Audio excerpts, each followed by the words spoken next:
Hello everyone and welcome to another edition of Brandanda Reviews. My name is Brandon. I'm Miranda.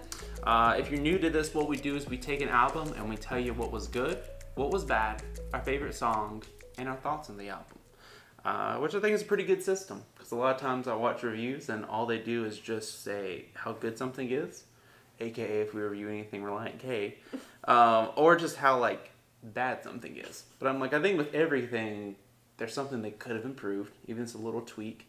And even if everything's so bad, there's a single rose somewhere in there. Yep. Even if it's just the guitarist on track 5. Today we are reviewing Blurryface by 21 Pilots. A little info on it. Blurryface is the 4th studio album. It was released May 17th, 2015. So we're coming up on the 5-year anniversary. To date, it sold over 1.5 million copies. It was also the first album in the digital era to have every single track receive at least a gold certification. So, pretty big deal when there's not even one track people are like, hate that one. Don't make that again. Miranda, before we jump in, I wanted to pose a question to you. Okay. Does radio success affect how you approach a band? So usually, I don't know. I feel like I always take it into account. At least a little bit.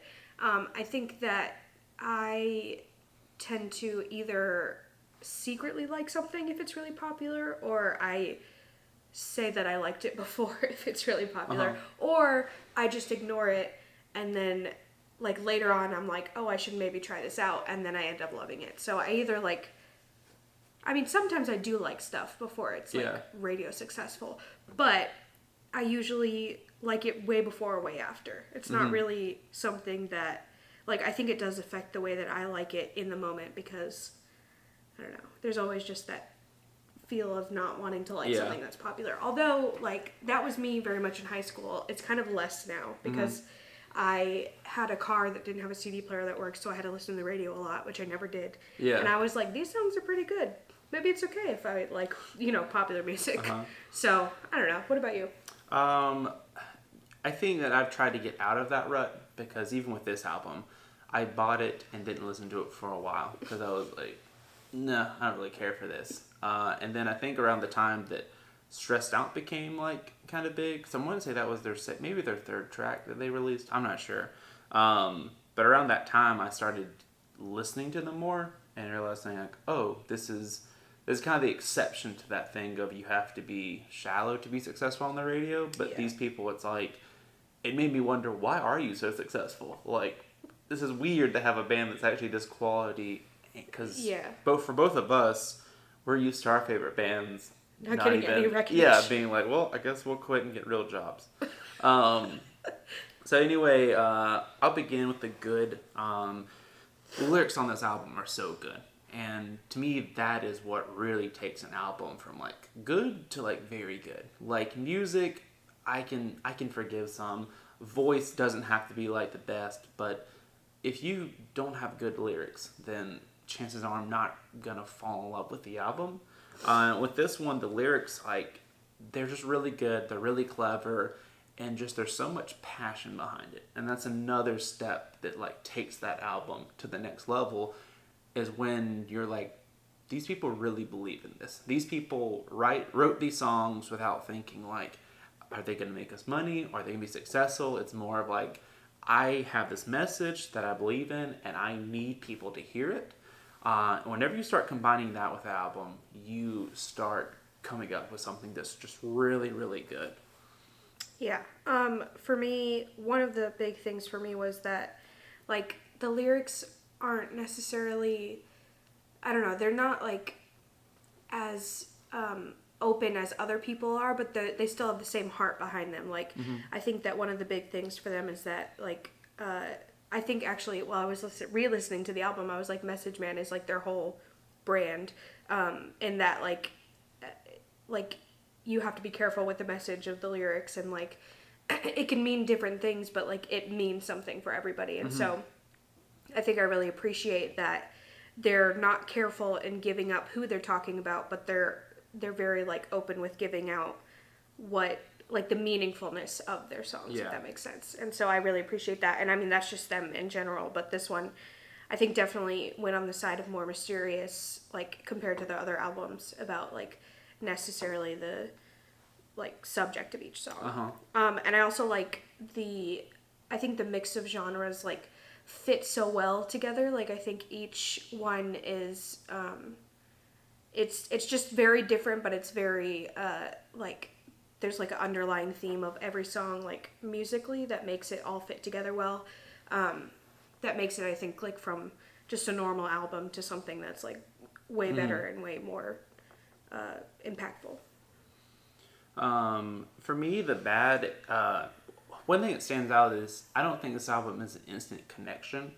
I think that, like, for me, I didn't just sit down and be like, man, I love track after track after track, because, like, it's so different. It takes time, and I think you need to give it time to enjoy it.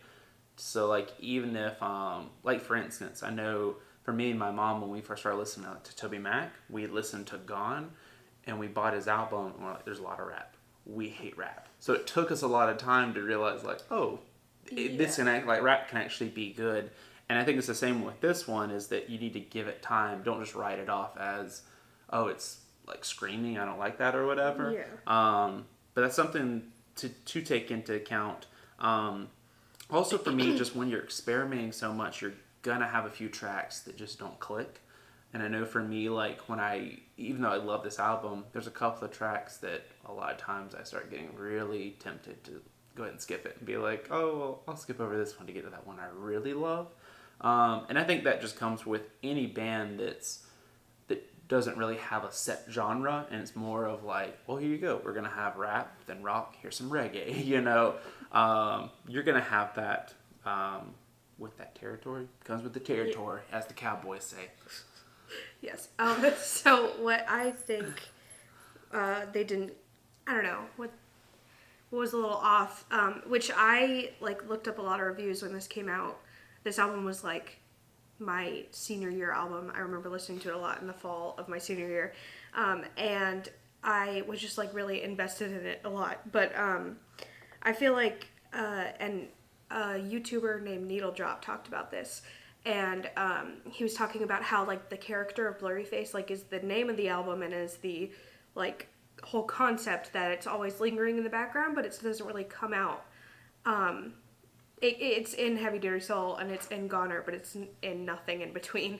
Which, I mean, I think they kind of like the distortion of the voice that they use it in other songs, but they don't say like that is Blurryface. And I guess they kind of have like the underlying theme, and it doesn't necessarily make the music bad, but it kind of just like, you know, it seems like they have this whole thing that they tried to do, and then they just didn't do it in the middle songs. They only did it in the first and the last song, which, I mean, connects it, but also I feel like it could have been more impactful and more better if they had it, like, in every other song, or if they mentioned it somewhere else in ways that I think it would be easy to mention it. Like, what's the one song?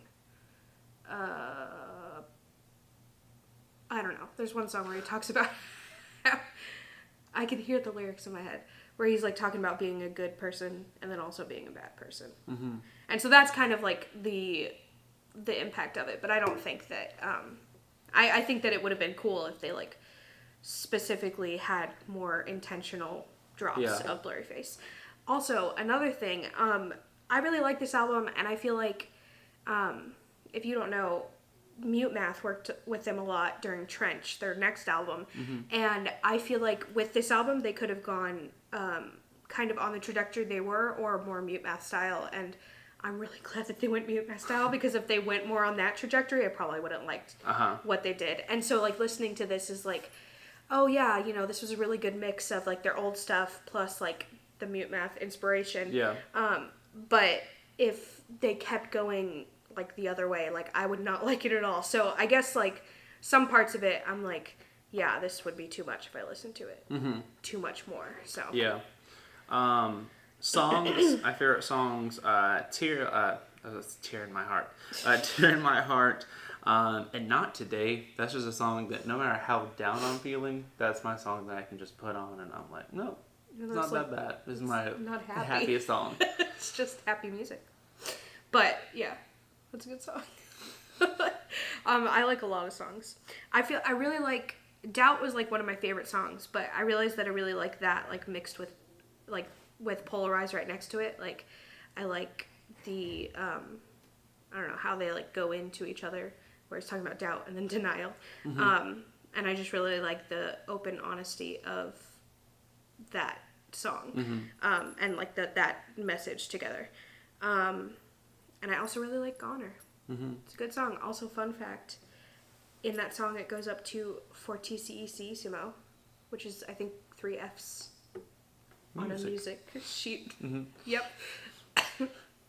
My thoughts on the album overall, I think it stands up to the hype. I think it's a really, really good album. This is definitely one of my favorite albums, like of the 2010s, like everything. Like it stands out. I still listen to it. Some of the albums for your review, I try to at least do like 2 times through because I don't want it to get like an initial through, and miss something. But this one, I probably list 5 or 6 times, thinking like, well, I guess I need to review it again. So it's just after you get over that initial like hump of, oh, this is a lot of different sounds. It's a really fun listen through. Yeah, I think that it's a very robust album, and it definitely lives up to the hype, as you said. Like, I think it deserves all the praise that it got, and it deserves to be the one that got them like really, really popular. And it seems pretty timeless. I think the message like is not ambiguous, but like broad enough, but also like specific enough for it to be timeless and to have a good meaning. All right. Well, there you go. That's been our review of Blurryface by 21 Pilots. Let us know if we got something wrong. Did we criticize your favorite song? Did we not talk about your favorite song? Did we talk about your favorite song? I don't know. Make sure you give this video a like. Make sure you subscribe to Tank Media Network and check out all of the other awesome content that we have on this channel. As always, thank you for joining us. My name's Brandon. My name's Miranda. Goodbye.